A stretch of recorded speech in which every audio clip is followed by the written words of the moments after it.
दोस्तों, कई बार आर्कियोलॉजिस्ट के हाथ कुछ ऐसा लगता है जो पहले से मानी जा रही हिस्टोरिकल थियरीज को खारिज कर देता है। आज हम आपको 10 ऐसी ही रहस्यमय खोजों के बारे में बताएंगे जो इतिहास बदलने के लिए काफी होगी।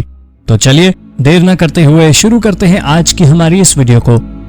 नंबर 10, गोबेकली टीप। टर्की में स्थित गोबेकली टीप नाम की इस जगह का निर्माण 11,500 साल पहले किया गया था। इस जगह से खोजे गए अवशेष इस बात का सबूत हैं कि यहाँ रहने वाले लोग जरूर जियोमेट्री की अच्छी नॉलेज रखते थे।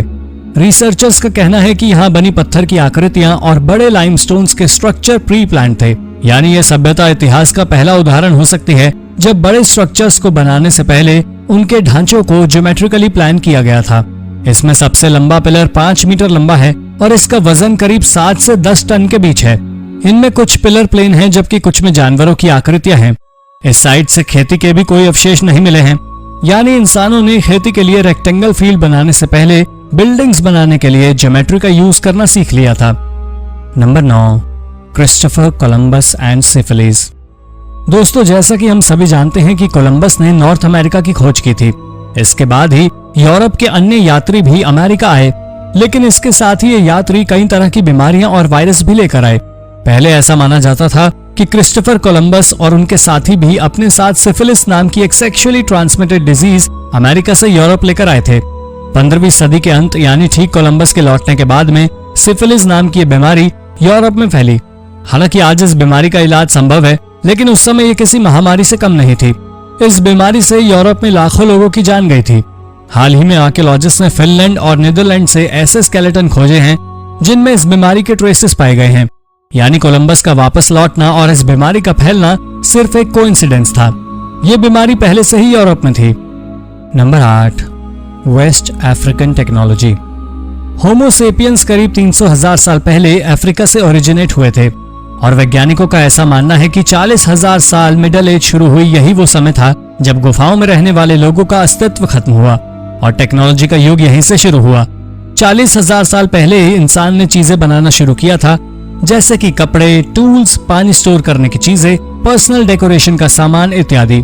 लेकिन सेनेगल में हाल ही में हुई इस खोज से पता चला है कि दुनिया के बाकी हिस्सों की तुलना में यहाँ मिडिल एज का अंत काफी बाद में हुआ, लगभग 12,000 साल पहले।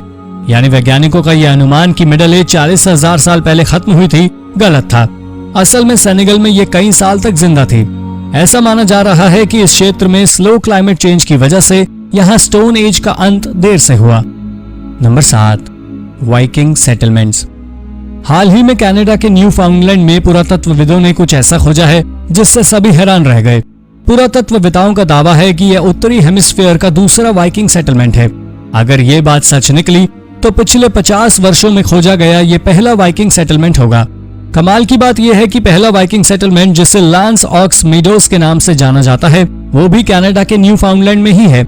यहाँ की बिल्डिंग्स करीब 1000 साल पुरानी है और अगर यह दूसरा सेटलमेंट भी सचमुच वाइकिंग्स का ही निकला तो यह साबित हो जाएगा पूरे कनाडा में वाइकिंग्स निवास किया करते थे। Number 6, Richard III। हाल ही में हुई यह खोज इंग्लैंड के एक राजा की धूमिल छवि को ठीक कर दोबारा इतिहास लिखने के लिए काफी है। असल में ऐसा माना जाता था कि इंग्लैंड के राजा रिचर्ड III को उसकी जनता बिल्कुल भी पसंद नहीं करती थी। आलम यह था कि उसे उसकी मौत के बाद पूरे विधि विधान से दफनाया भी नहीं गया था। कहा जाता था कि एक युद्ध में हेनरी ट्यूडोर से हारने के बाद रिचर्ड की बॉडी को नदी में फेंक दिया था, लेकिन हाल ही में पुरातत्वविदों को एक कब्र में इस राजा के शरीर के अवशेष मिले हैं। हालांकि अभी स्केलेटन पर और रिसर्च करना बाकी है, उसके बाद उसकी मौत से रिलेटेड बाकी जानकारियां जुटा पाएंगे। लेकिन इतना तो साफ है कि रिचर्ड III की बॉडी को किसी नदी में नहीं फेंका गया था। Number 5, Roman sword in Canada. Canada के ओक आइलैंड से कुछ ऐसा मिला जिसकी वजह से हिस्टोरियंस को भी इतिहास पर पुनर्विचार करना पड़ा। यहाँ पर एक रोमन स्वॉर्ड पाई गई है और कोई नहीं जानता कि एक रोमन हथियार कनाडा में कैसे आया।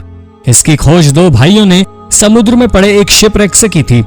इस स्वॉर्ड को समुद्र से बाहर निकाल लिया गया है। यह स्वॉर्ड 190 AD के समय की है। इस समय कई तरह के रिचुअल्स में भी प्रयोग की जाती थी।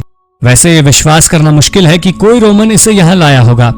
वैज्ञानिक अभी भी रिसर्च कर रहे हैं, लेकिन अभी भी इसके बारे में कोई जानकारी नहीं मिली है कि ये स्वॉर्ड कनाडा में कैसे आई और इसे यहाँ कौन लाया। Number 4, the early Americans.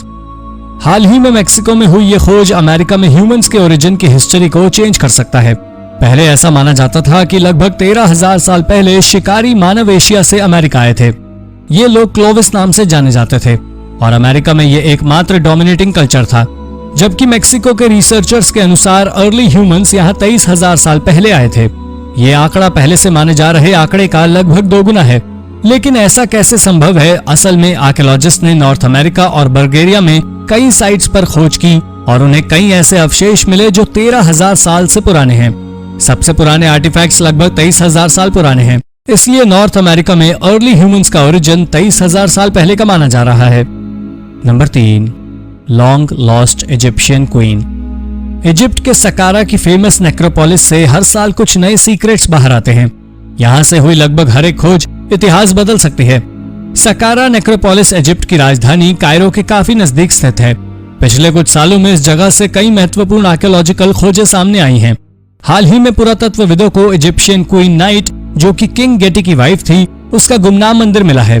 हालांकि हिस्टोरियंस इसके पति के बारे में तो काफी कुछ जानते हैं, लेकिन इस पावरफुल क्वीन के बारे में किसी को कोई आइडिया नहीं है।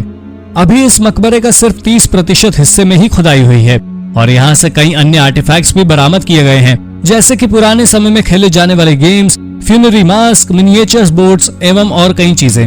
लेकिन आर्कियोलॉजिस्ट को पूरी उम्मीद है कि इस टूम्ब में और खुदाई के बाद इस रानी के बारे में और जानकारी जुटाई जा सकती है और ये जानकारी इजिप्ट के इतिहास को काफी हद तक बदलने के लिए काफी होगा। Number 2, new type of human. रामबला के छोटे से शहर में अर्ली ह्यूमन से जुड़ी एक बड़ी खोज हुई है। 2021 में इजराइल के रामबला शहर में साइंटिस्ट ने एक बहुत ही पुराना मानव कंकाल खोज लिया है। मनुष्य की स्पीशीज के बारे में किसी को कोई भी जानकारी नहीं थी। इस कब्र में पाई गई ये हड्डियां लगभग 130,000 साल पुरानी हैं। वैसे तो हम मनुष्य की कई प्रजातियों के बारे में जानते हैं, जिनमें सबसे पुरानी 400,000 साल पहले की है। ये खोज इसलिए भी काफी खास है क्योंकि एक्सपर्ट्स का कहना है कि ये स्पीशीज हमारे आसपास निएंडरथल्स को रिप्लेस कर सकती हैं। अजीब बात तो ये भी है कि इनके स्कल को देखने से ये बिल्कुल भी आज के इंसानों जैसे नहीं लगते। इनके आई सॉकेट्स गोल की जगह चौकोर आकृति के थे। इनके दांत भी काफी बड़े आकार के होते थे। एक्सपर्ट्स नहीं जानते इन्हें ह्यूमंस के फैमिली ट्री में किस स्थान पर रखा जाना चाहिए, लेकिन ये नई खोज इतिहास के कई नए पन्ने खोल सकती है। Number 1, dragon bones. 1899 में इंपीरियल एकेडमी के चांसलर वैंग योरंग जब मलेरिया की बीमारी से पीड़ित थे तो एक स्थानीय एपोथेकेरी में उन्हें एक हड्डी दी गई और कहा गया ये ड्रैगन बोन्स हैं, जिनका चूरा बनाकर पीने से बीमारी ठीक हो जाएगी। जब वो घर पहुंचे तो वोंग ने देखा कि इन पर कुछ इंस्क्रिप्शंस लिखे हुए हैं। कुछ ठीक होने के बाद वोंग ने इन बोन्स की सच्चाई पता लगाने की सोची, लेकिन 1990 में वोंग की मौत हो गई और ये रिसर्च रुक गई। लेकिन एक अन्य स्कॉलर ल्यू जेन्यू ने 9 साल बाद एनायंग के नजदीक एक छोटे शहर में इन हड्डियों का ओरिजिन खोज लिया। वहां इस तरह की हजारों हड्डियां थी और आसपास के लोग इन्हें बीमारी के इलाज के लिए ड्रैगन बोन्स के नाम पर बेचा करते थे, पर असल में ये बैलों की हड्डियां थी, जिनका प्रयोग प्राचीन काल में लोग भविष्य बताने में किया करते थे। इन हड्डियों पर लिखे इंस्क्रिप्शंस व्यक्ति का नाम, प्रॉब्लम बताने की तारीख, प्रॉब्लम और सॉल्यूशन लिखे होते थे। तो दोस्तों, ये थी इतिहास बदलने वाली 10 डिस्कवरीज। इनमें से कौन सी खोज आपको सबसे रोचक लगी, हमें कमेंट में जरूर बताइए।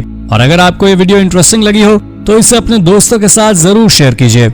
और ऐसी ही अन्य रोचक जानकारियां पाने के लिए हमारे चैनल को सब्सक्राइब करना ना भूलें। धन्यवाद।